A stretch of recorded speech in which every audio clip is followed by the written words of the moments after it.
Kung gusto mo masubok ang galing mo, makipag one-on-one ka sa akin.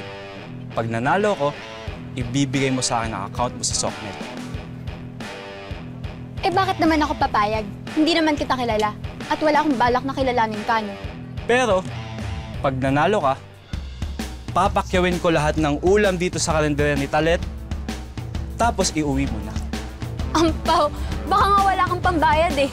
Talunin mo para maubos na tong paninda ko. O tara, sige, game! Go, Tristan!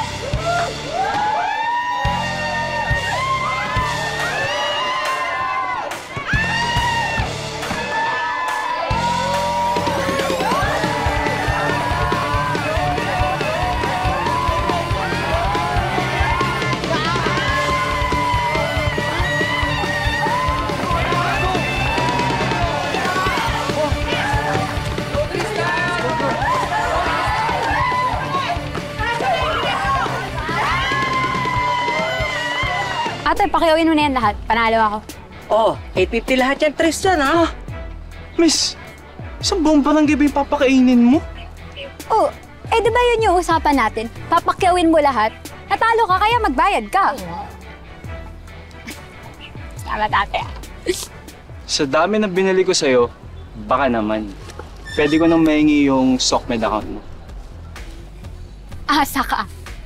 Bakit? May magsiselos ba? Neng, ba't ang tagal mo? Kala ko bibili ka lang ng pagkain. Ito na nga, oh. Binabalot na. Ayun lahat? Ba't ang dami? 25 lang dala mo kanina. Ako bumili lahat sa kanya niyan. Bakit?